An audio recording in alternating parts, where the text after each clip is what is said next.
Okay, I believe we are good. Hello, hello, hello. Welcome, welcome, welcome. And thank you, thank you, thank you. This is Matthew. This is Matt TV. 4 o'clock here on the West Coast of what I have said numerous times is the best country on the planet. Canada, of course. Thank you for joining me. This is a special broadcast, and this one is being powered by StreamYard. Which I've said before, it allows me the opportunity to invite people onto my show, do a split screen, just like they do on Fox and CNN and BBC and CBC, just like the real stuff. But it's going to be a lot more fun, not quite as serious. And it's hard to be serious when you are in the same room or talking with the individual that I'm about to bring into the broadcast, Richard Jones. And it's so cool. Before I started the show, I could see that Richard was in the virtual green room. Brother. Hey. Oh, man. Seamless. It was so cool. I was just saying, when I started the show, I could actually see you in the virtual green room just hanging out. So it looks like you are enjoying Thursday evening. Yeah, we're on the back deck, so you might hear some dogs here and there in the conversation, but that's okay. Well, we just picked up a new dog. We'll talk dogs in a few moments. But listen, I know you just did a 7-hour shift, so I appreciate you coming on the podcast. And like you said in the promo that we did here this afternoon, this is the first time that you've actually done a split screen podcast. I find that really amazing. Yeah, I've never done a podcast before. This is it. I mean, I've done radio all my life, but this is my first podcast. So. Awesome. Listen, Richard, here's what I like to do. And anyone who has seen this podcast over the last 3.5 years with my guest, all I did is I simply went through your Facebook page, just pulled information off of that. So what we're going to talk about over the next few moments will not come as a surprise to you. Maybe a few little darts in there once in a while, but we're not going to talk so much about Richard Jones, the on-air personality. We will talk about that towards the end, but this is an opportunity for people to get to know Richard Jones, the husband, the father, the friend, the drummer. So you're cool with that, yeah? Yeah, absolutely. First off, Richard P. Jones. Well, I don't know. I'm just going to say, is it Philip? Nope. Oh. Nope. It's actually Paul. I'm named after both of my grandfathers. So Richard on my mom's side and Paul on my dad's side. Okay. You know what? I was thinking Philip was the only P name that came to mind. I have an Uncle Paul. There you go. Listen, you just celebrated a 50th birthday here a couple of days ago. So congratulations on that milestone. Thank you very much. Yeah. Over half of your life has been spent in radio broadcasting, 30 years. We're going to talk about that towards the end of this podcast. But I just want to give people the opportunity to know more about you. You have two daughters. You have Kathleen, Maddie, and your wife, Tammy. So I want to give you the opportunity as a father and a husband just to talk about the incredible family that you have. And also, I'm lucky. I mean, my girls are now, Kathleen's 22, and she graduated from STU this year with her Bachelor of Arts and a French major. She's going back to take education this year to be an elementary immersion school teacher. That's what she's going to do. Wow. Which, I mean, I could never see myself being a teacher, but my mom taught for 40 years. So, she's taken after her grandma. Maddie is 17 and she's going into grade 12 at Leo Hayes High here in Fredericton. So it's not going to be long, and she's going to be off to college. She's going to be a vet. That's her plan. So okay, they obviously they get along, but they're pretty different in what they do. You were mentioning the dogs. Maddie is very successful in the dog showing, and Kathleen is a bit of an athlete in the fast pitch. So just talk about their talents. Yeah. So Kathleen, when we moved from Woodstock to Fredericton back in 2009, Kathleen had only ever played basketball. She never picked up a softball, and she started in grade 8 here at Nashwaaksis, and they asked her to play softball, and she started, and she loved it, and she decided that if she was going to make any teams, she better learn how to pitch. So just so happen to have a friend here that's close to us that's a pitching instructor, and he kind of took her under his wing and taught her how to pitch fast pitch, and she's been throwing ever since, which is kind of cool. She's been to probably 6 or 7 Eastern Canadian championships and a national under 18 championship as well. So yeah, now her and I, we coach together. We coach fast pitch together right now. Okay, I was going to say because I've seen pictures of you coaching, and are you still involved with any coaching involvement with hockey? No, the only thing I do with hockey now, man, is I'm the rink voice of the UNB Reds men's hockey team, men's and women's hockey teams. Okay, and do a bunch of that kind of stuff, but no, that's it. Yeah, I knew that you were doing some announcing, not play-by-play, but just announcing in-house announcements and penalties and stuff like that. Yep, that's what I do for UNB, and I also do some basketball, some volleyball when they need me to do that kind of stuff as well. So it's kind of fun, keeps me busy, but yeah, it's good. It's just an extension of what I do. Yeah. Quickly, I used to, back when I was back in Woodstock working at the radio stations, there was a time when I was doing announcing at the Slammers game. Mm-hmm. I was just talking here a couple of weeks ago with my close call with the Zamboni machine because I wasn't paying attention. It was just after the first or second period, and I opened up the door. You know where the booth is. Like, you have to step on the ice to get out of that area, right? Yeah. Man, I took one step onto the ice, and I turned to my left, and the Zamboni was right there. Like, if I had taken 2 more steps, either would have been, I don't think it would have run me over, but it would have, like, knocked me, probably 30 feet up the ice. Well, it probably would have run over. To the left, you just would have probably rolled me like a piece of dough up along the board. I'd almost pay to see that. I don't know, that would be a pretty Canadian way to go. It really would. Yeah, it'd be epic for sure. Epic. So Kathleen is doing that, and Maddie, like I said, she's 17. For the last couple of years, she's been a dog handler. She does, if you don't know what that is, if you ever watch the Westminster Kennel Club show on TV, that's what she does. So she shows dogs of her own. She has 2 Yorkies that she shows, and she shows for a whole bunch of other breeders. You can hear the dogs barking, I'm sure. You can hear them, yes. We have 5 in our house. So wow. Yeah. Wow. We have 2 Great Danes. We have 2 Yorkies, so big and small, and Kathleen has we call him a New Brunswick Special. He's a mutt. Okay. New Brunswick Special. I want to talk to you a little bit about being a parent, and at the same time, because I know they mix when you're coaching. What are some of the feelings that come over you when you are when you're a spectator? What's the difference between watching a great sporting event, whether you're the coach or you're just a spectator? Like, can you talk about the emotions? It's completely different, and because as a coach, you're so invested in what's going on in the game that you really don't see the whole picture, right? There's certain things that you're just kind of focused on all the time, and if you're a spectator, I find it hard to be a spectator. I've got to be real honest. I've coached fast pitch for so many years, and I've been involved in hockey, and I really find it tough to be a spectator. When I go to a sporting event, I feel like I need to be doing something. It's weird. Yeah. Okay. We're going to talk sports. We'll talk sports at the end of this, but just yes or no.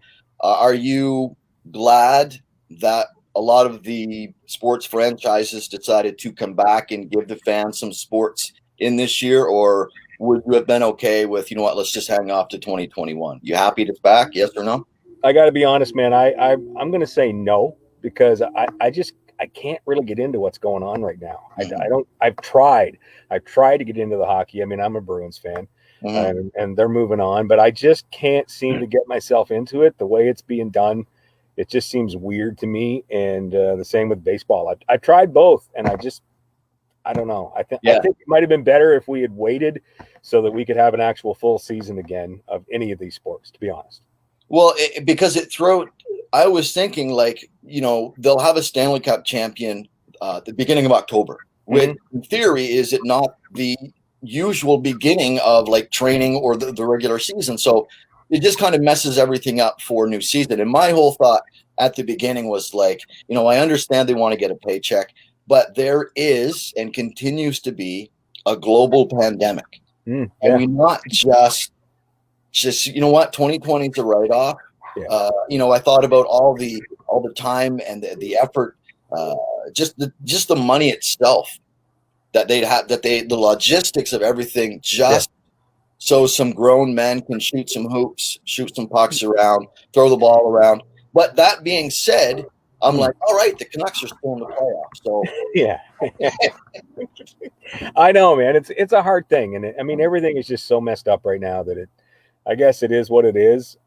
Maybe when it gets colder, I'll be more into it, but I don't know. I just you know, right now we're inside right now. But, you know, I don't know.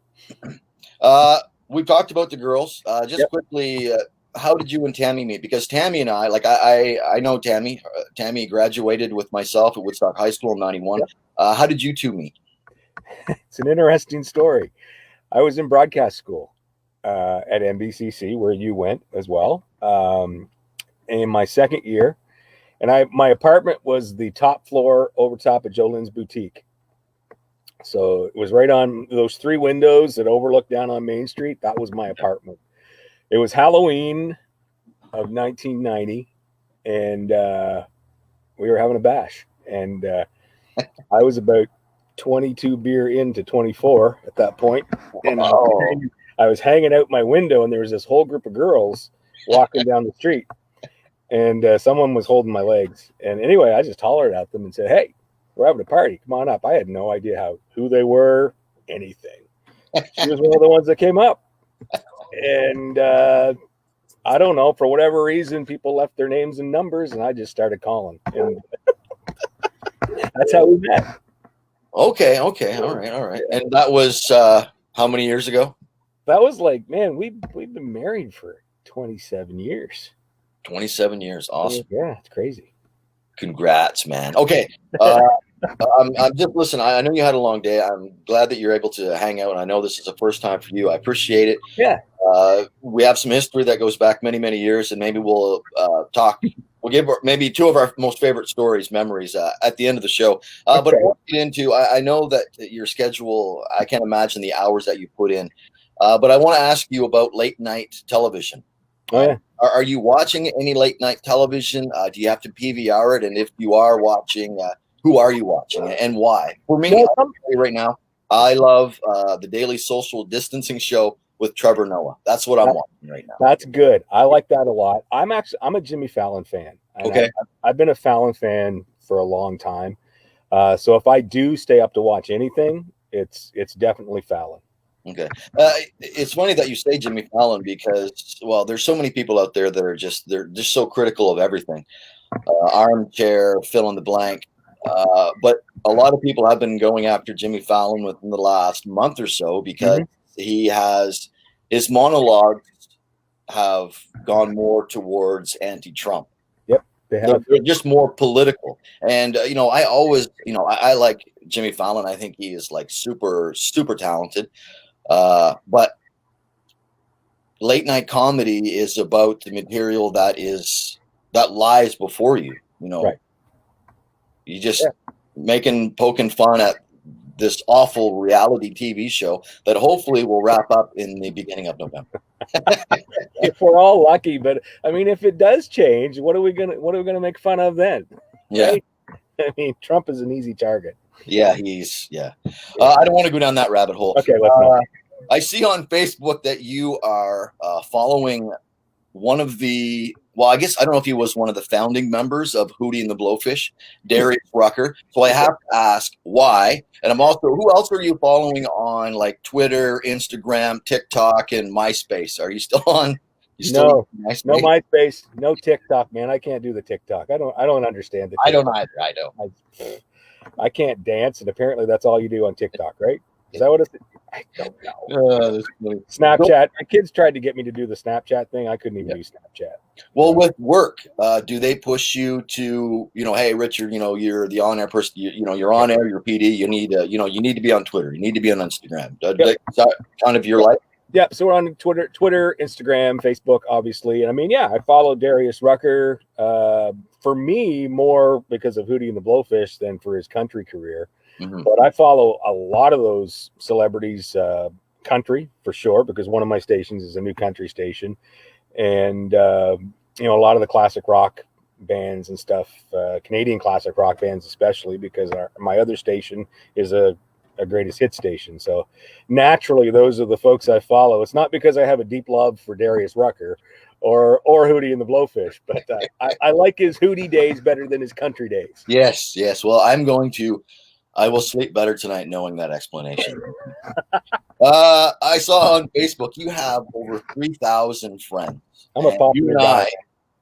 Yeah, you have over 3,000 friends on Facebook. You and I share 194 of those friends. Can you name 2 of them? Oh, Clay Peabody for sure. He's not even on Facebook. Okay. Come on, man. Are you serious?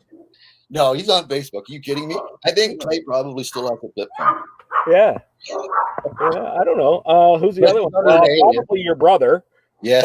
Both of your brothers. Oh, there. Ding, ding, ding. You got her. See, I got that. I knew that. Oh, I should have brought Kleenex. Listen. I saw on your Facebook that for your 50th birthday, you went to Oromocto to a peep show. And then I reread it, and then I was like, oh, the place was called Peep Show. You went and got some new ink. What's that about? Yeah, I did.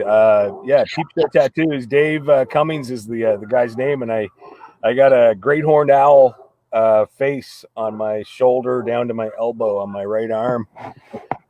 Just to celebrate turning 50. I figure I'm older and wiser, man. That's awesome. But in reality, my wife Tammy is an owl freak. She loves owls. She collects everything owls. So when we were trying to decide, I had no idea what I was going to get. I mean, that's my 3rd tattoo. So the other 2 I got when I was 40. Yeah. And it took me 10 years to get another one. And she said, well, I really like owls, and I got this really cool looking great horned owl face on me now. And Dave Cummings. Dave Cummings is the guy's name. He's the artist. He's the artist. Yeah. Oh, when I introed that bit, that was like the 3rd time I set that joke up, and 2 of them were Jen, and she was just like shaking her head. So the 3rd time I did it, she just kind of looked in the garage door. I was just like, yeah, because I was like, drop the mic. That was cool. Okay. You have a garden in. You said is it your first garden? You says it's successful. What made it so successful? I saw you got green beans. I have nothing to do with the garden, man. Do you think I could grow anything green? I mean, how really? You know better than that. My wife and children, and they've got a nice little garden. We fenced our entire backyard in for the dogs this year. It took us this long. We've been here almost 10 years. Anyway, they decided to put a garden in the back, and man, they're getting peas and beans and zucchinis and all kinds of good stuff out of there. Awesome. And you had nothing to do with it. Just taking pictures. I did nothing. Okay. I mow the grass around it. That's about all I do. Oh my goodness! I should have brought Kleenex in here. I'd be horrible on a professional level. I had just tears in my eyes. Let's talk about you had this fabulous career in radio. Great family guy. Not the actual Family Guy. No. MC work, radio announcer, but you're also a very seasoned drummer, and you've been with the band Flat Top for a long time. So just bring me up to speed, because I'm really out of the loop with what's happening. So what's happening with Flat Top, especially in 2020 with everything that's going on?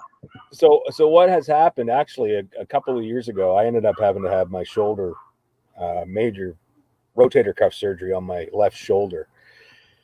Flat Top at that point had about a 17-year run, and when my shoulder went bad on us, we kind of had to stop things. I physically couldn't play for almost 2.5 to 3 years. Wow, man! So I've just been getting back. Hard on you.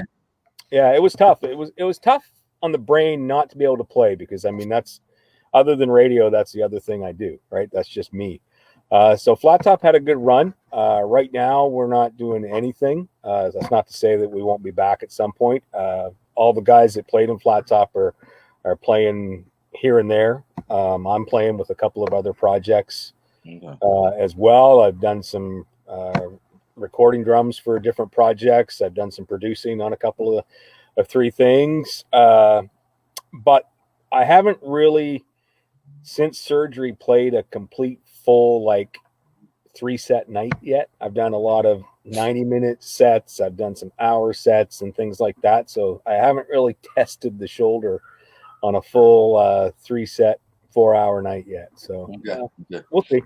All right. I was going to ask you something a bit later, but before I forget, I want to ask you right now.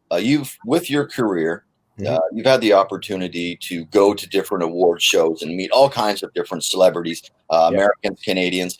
Just quickly, if you can, off the top of your head, because I know I didn't send this to you. Yep. What's one of the more memorable meetings that you've had where your daughter, so for the ride? So there's been a couple of things. Okay. My kids never ask to meet anybody. Okay. They never ask. They get a chance to because of my job. The only one person ever that Maddie ever asked to meet is Thomas Rhett, country artist Thomas Rhett.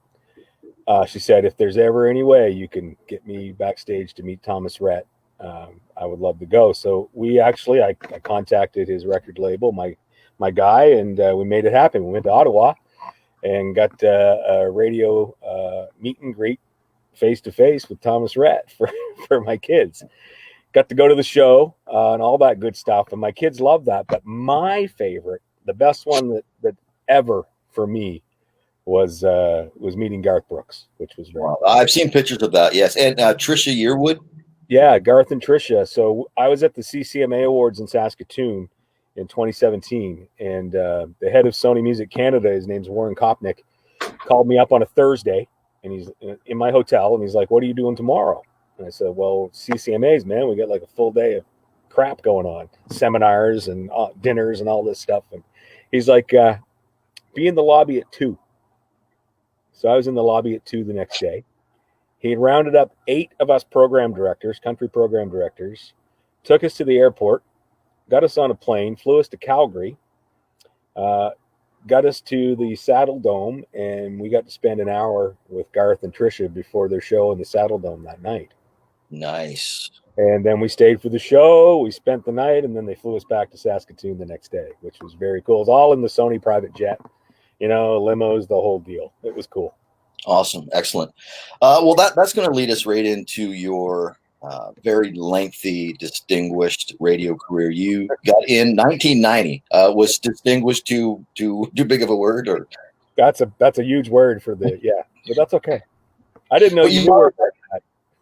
How old were you? 1990, getting into. So I'd have been 20. That was first getting paid with the radio station, CJ and stuff. Yeah, I was 20. Okay, I'm going to give you an opportunity to kind of tell us how you kind of rose through the ranks. But I think it's important. I just want to say this, that you are, 1990, you get into radio, or you're getting your first paid gig at a radio station. You're now a program director at 2 radio stations and a director on it. When you first got into the business, and a lot of people, I would still say it if I was in radio. I never really. There's our dog.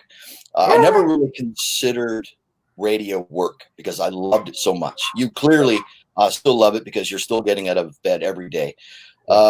You're 50. You're a program director at 2 radio stations. What else is there for you? Like, I don't see a career change happening for you, but what else are you hungry for in the business? I avoided the program director thing all these years. And I mean, I finally accepted the position about a year and a half ago. It was just one of those things I never, ever really wanted. I enjoyed being on the air. I loved doing my daily show. But eventually, when you've got 30 years experience, there comes a time when you just can't run from the position anymore. And, things came up and it was time for me to step up and give it a shot. And, I really love it. I love it. I love being in control of what is on the air. Everything that's on the air on those 2 radio stations is my fault. Right. So if it's good, it's great. If it's bad, it's all my fault. And I've worked for some really good program directors over the years, and I've worked for some bad ones. And I take all of that and try and treat my staff the way that I would want to be treated, and the way that my good program directors did treat me through those years. So I don't know where else to go, man. I'm not a GM, sales guys are GMs. I don't care about sales. I care about what's on the air and making things sound good. And that's my job. And that's what I do. And, if I can work another, well, I'm 50, if I can work another 10, 15 years as a program director, and love every day, then man, it's been a good life at that point. The radio station in Fredericton, would that be considered a medium market? What? Yeah, no. In the scope of things, it's small to medium. I mean, population under 100,000. So usually medium markets are around 100,000. Fredericton, I think right now is about 75 to 80,000 in that range. It's growing quick. Yeah. But it's a competitive market. I mean, I work for Stingray. We have two stations, a new country station and a greatest hits of the 70s, 80s, and 90s. And we're up against our competition, which is Bell. And they have three stations in the market. They have Capital FM, which is top 40. They have the Fox, which is rock. And they have KHJ, which is country. So it's, and I worked at those stations. So, and vice versa. People that I worked with over there are now working with me at Stingray. So it's one of those things, right? It's friendly competition, but it's still competition. Excellent. Listen, man, I love that you're hanging out with me. I know you had a long day. Just a couple more things. Yeah. It slipped my mind. I was going to. This final thing on radio. I'm just so happy that you have just been able to do what you love to do for as long as you have been able to do it. That was a weird sentence, but I got it out. Just think down the road when the girls are old enough, they're out of the house, and an offer came along for a program director in a major market, say Montreal, Halifax, or you had to relocate. Would that interest you in any way? The bigger the market, the more pressure. Yes. The more money, but the more pressure to succeed, and the quicker stations go through program directors. I don't know. I don't really know what I would do. And my wife has a great career. She's a court stenographer for a provincial court judge. She loves that job, so it wouldn't just be my job, right? We have about hers as well. So I don't know if I want to go bigger. I mean, I don't know. I kind of like what I'm doing. I do know that if you were still on this side of the country, I'd hire you in a second. But yeah. Oh man, I'm telling you, like, people have to understand this conversation that we're having right now. You and I have not really seen each other in over 10 years. The last time I was with you, your radio station was in some building down in Fredericton. It was the December after the Olympics. Yeah, it was. You were in studio with me, and you had done some Olympic reports for us. Yes. That year, and then you were in studio with us that day. But I mean, we did a morning show together for a while back in the 90s, and we just had great chemistry. It was good. We hosted Miss New Brunswick pageants together. There's some stories about that, let me tell you. Yeah, they were that might have to be a whole show. We could probably talk about the Miss New Brunswick pageants and our morning shows together for hours. I could pull 45 minutes just on stories of me being fired and rehired. But listen, that's enough about the radio stuff. Again, it's just really proud that you're still in the business. I just want to change gears a little bit, get a little more serious as we we've been talking for almost 30 minutes here. But I want to get your opinion, your thoughts as a New Brunswick resident on. I understand you have an election. A snap election, as they call it, coming up next month. Interesting, if you have a pulse in what New Brunswickers are thinking of going out and voting during a pandemic, even though New Brunswick did a great job. So just some thoughts on the election and how New Brunswick did handling COVID-19 and how Canada did as a nation. Just your thoughts on that. The government here, Blaine Higgs, the premier, conservative government, did a fantastic job in this pandemic. I can't complain about anything they've done. My complaint is that I really don't think now is the time right now to call an election when people are just finally starting to get back to work and get some money flowing again. And I mean, it's going to cost a pile of money to have an election just to feed the premier's ego, to be honest, right? That's why he's doing it right now, in my opinion, because he thinks he's got the popular vote because of how well he handled the COVID pandemic. And the pandemic's not over. And by the time the election comes around, we could have another wave. Who knows, right?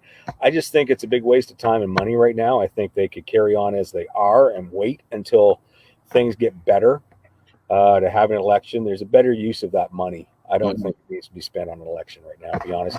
Countrywide, I think we did a whole lot better than the States, quite obviously. Yeah. Yes. Right? Yeah.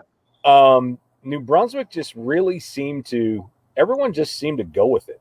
No one really bucked the whole system. When they said stay at home, we stayed at home. And it showed, right? I mean, the province is pretty much completely opened back up now. So, I mean, and we have I think we have 15 cases active in the province right now, something like that. So all in all, it was good. The election is going to be a bit of a pain in the butt, but hey, we'll get a few ad dollars at the radio stations for it. So whatever. Yes. Okay, we're gonna wrap this up here real quick. Cool. Two more things. I just want to get I know we talked about sports a few moments ago and how you were like, you know what, they should have just scrapped the whole thing. I was in agreement, but Canucks are still playing hockey, and Montreal still playing hockey. Bruins are still playing hockey, so there's still hockey being played. There's still basketball, baseball. But I wanted to. Do you have any predictions? Because here's what's going on. There's actually two games happening tonight. Dallas is up 3-2 against Calgary, and the Islanders could eliminate the Capitals. But I was just thinking, why should I ask you anything about hockey? Because you don't care about anything that's happening with hockey. You know what, man? I'm a Bruins fan. I met Bobby Orr when I was 6 years old. And I've been a Bruins fan ever since. And all I care is that somebody beats out the Habs. That's really all I care. As long as someone beats out the Habs, I'm happy. There's a lot like you, man. There's a lot like you. Final thing, and I mentioned this in a messenger back and forth between you and I, the MattTv Canadian Unity flags in the hands of my big brother, Jeff. He's got some family signing it. The signatures are approaching 1,100 signatures on this flag. So what I'm going to do, and I'll put this out here right now, and I'll make mention of it in a comment or a post later. But if there is someone, I don't know the time, but I'm hoping that someone will be making a day trip to Fredericton. And what I'll do is I'll have that flag dropped off at the radio station. You and your staff can sign it. Tammy, the girls can sign it, and then we'll make sure that it gets to another friend in Digby, Nova Scotia. Yeah, we can do that. Tell Jeff to send it along. No problem. For sure. Richard, I appreciate you hanging out on this podcast. You are no longer a podcast virgin. No, I'm not. No. Thank you for helping me with that, Matt. Never expected that would be what your contribution to my life. My brother Jeff just sent a message and said he's collected a dozen signatures this week. And I've been talking back. I mean, this flag has been, I bought the flag, just for people that are watching the show that don't know, I bought the flag maybe 2 or 3 weeks before I started my MattTv podcast, and it's always been a backdrop for my show. So you can always gauge when the flag is not on the West Coast because I have a different backdrop. This here actually is an Afghan that Jen crocheted here a while ago. So I'm just using this as a backdrop. Nice. But normally I have the flag, but I'm definitely going to make sure that it gets into your hands. Just a few more signatures for family. I got my cousins, Toby and Kelly, and my other cousin, Mark Scriber, to sign it. And then that's really all my first cousins and aunts and uncles will have their signatures on the flag. So I'm pretty stoked about that. Cool. But there's room for yours, man. Absolutely. Excellent. Okay, Richard, thanks for hanging out. You can excuse yourself from the broadcast whenever you want. Stay safe in the heat, man, and just make smart decisions, and we'll all ride out this global pandemic together. Yeah, man, it's been great chatting with you. Way too long, that's for sure. Yeah, man. Listen, I have really been enjoying you on. I was listening to you. I've been listening to you for the last couple of days, and there are moments where I feel like I'm back in Woodstock. Yeah. And then I look at my watch and I panic because I'm like, am I late? Am I getting fired today? Man, yeah. There were days, there were sometimes, I'm going to be honest, where I'd go in the morning and I wouldn't know if you were going to show up or not. Okay, you get one story. And I'll tell one of my favorite stories about getting fired. You've never been fired, but have you ever locked yourself out? Because I've done that as well. But I locked my, oh, share yeah. a story. No, I locked myself out of the CJ studios a lot when it was downstairs where we worked together, man. I'd lock it out and I'd have to call Rick to come and let me in, or at that time, a couple of times I think Ted Hayward let me in. There was one time I was up on the roof, and I'm not going to tell you why I was up on the roof, but I was up on the roof and lost my key on the roof. And oh wow. Yeah, it's probably still up there, to be honest. Anyway, that's another story. But I've been fired a couple of times. Like I've been fired. I was fired from when I was working at CJ. I was let go when I was doing middays in the mid-90s, and then I kind of went down to KHJ for a while, and then I came back and started doing mornings in 97. So that was the first time I was fired. But I was also fired back in 2013. Okay. And I was out of radio. Let's talk about getting fired in radio for a couple of minutes. Sorry, I didn't mean to. No, that's okay. But no. Your story about being fired is much better than mine, and I remember laughing at all of yours because I was there when they happened.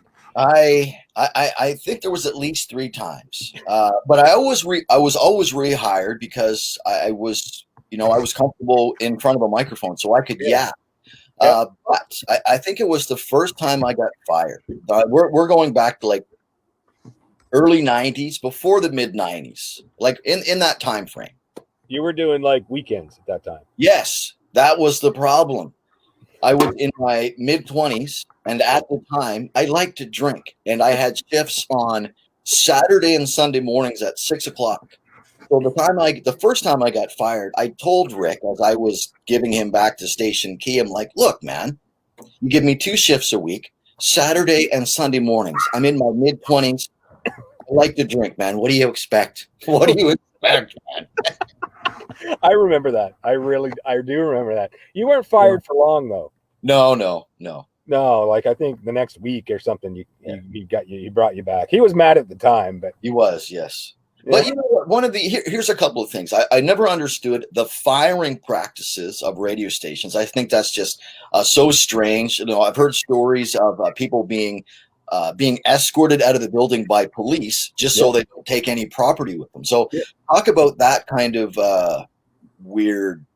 It's weird letting people go. When I was let go from Fred FM, it was at 6:30 in the morning on a Friday. And the GM just met me in the hallway after Jen had just done her newscast at 6:30, and he took me to his office and he handed me my walk-in papers and a box with all of my stuff in it, and then he escorted me down to my car in the parking garage because I had a parking pass, and he wanted that. He didn't want me getting away. He wanted everything, right? He didn't want me getting away with the parking pass. Any swag. So they fired everybody that day. Wow. And at noon, they brought in a whole new young air staff that they had been training off site, and they flipped the station from greatest hits to top 40, basically. So that was my unceremonious firing in 2013. But now I'm back for that same company, and I'm a program director of the radio station. So now, man. Whatever. That's great. Yeah. That's great. Listen, I really appreciated you hanging out, and it's really, really great to reconnect. And I've just, I've been doing my shows on Facebook Live for like 3.5 years. A friend of mine told me about this StreamYard. This isn't Zoom. Nope. This is just a StreamYard website that syncs up to my page. I could have another 8 people in this broadcast if I wanted to. We should someday. Yeah. How about we get the people that fired us? Sorry, what's that? How about we get the people that fired us? We'll just send them invitations like Jerry Springer, and they won't know if they should open it or not. That'd be fun. Never. Terry Mann, how is he doing? Great. Terry works for us. He's a creative writer, loving it. He does some weekend on air stuff on Up 93.1, and I have him there to use him when I need him for on air. But he's officially writing commercials, and he's doing a great job. He just got married on the weekend. Really? Okay. Cool. Yeah, he did. I think this is his 3rd marriage, but he got married on the weekend. So and I haven't seen him in months because all of our creative writers are still working from home. So he's working every day, but from his apartment. So I haven't seen him since March. Wow, that's got to be challenging too. How do you stay? That's Yeah, wow. yeah. That's wow. I've seen him. We've had Zoom meetings, staff meetings, and stuff like that. But in person, I haven't seen him in a while. But I mean, there's a guy that's in the building as well who's got 30 plus years of on air, and it's great. I mean, yeah, he's a copywriter, but if someone's sick and I need someone to jump on the air on either station, Terry's right there. So Yeah, yeah, awesome. And Wayne McDonald. Next time you see that gentleman, if you can shake his hand or give him a hug, but tell him I said hi. yes, my son. Yes, my. Nice. My brother Jeff was watching this too, and anyone who was in Woodstock during the radio broadcasting days knows Wayne McDonald. He is. I haven't seen him in years, and I certainly miss his voice because he had a very distinct sound for sure. Wayne and I we have lunch quite often. Actually, he's here in the city, and he's retired now, and we get together and just talk about.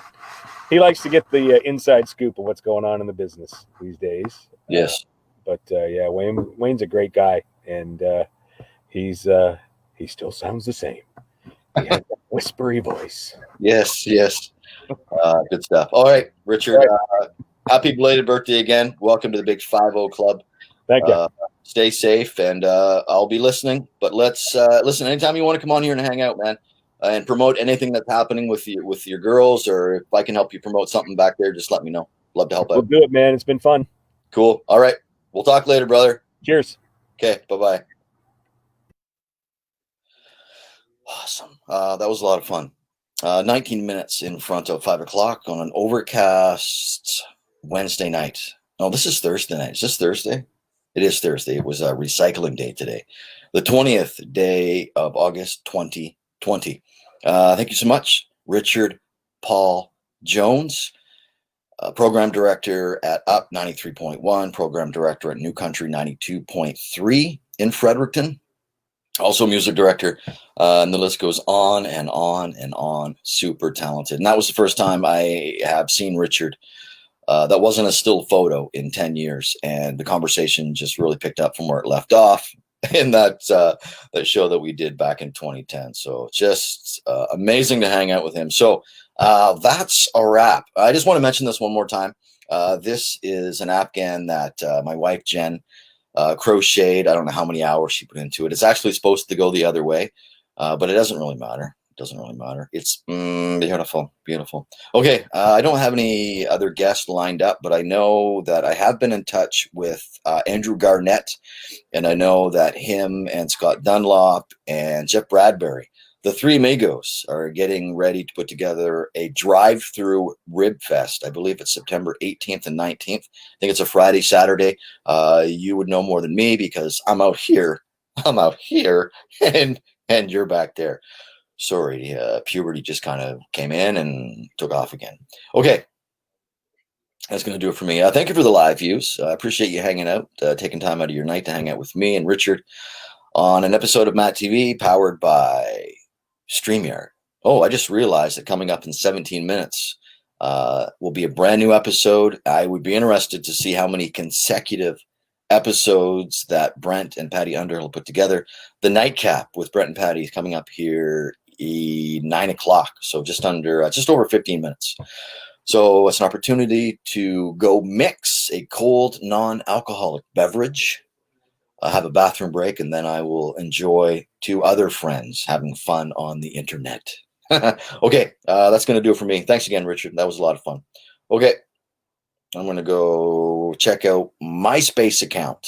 Yes, I know. It was a joke from early on. Brent will get it. This is Matthew. This is MattTv. Now and always, from C to C.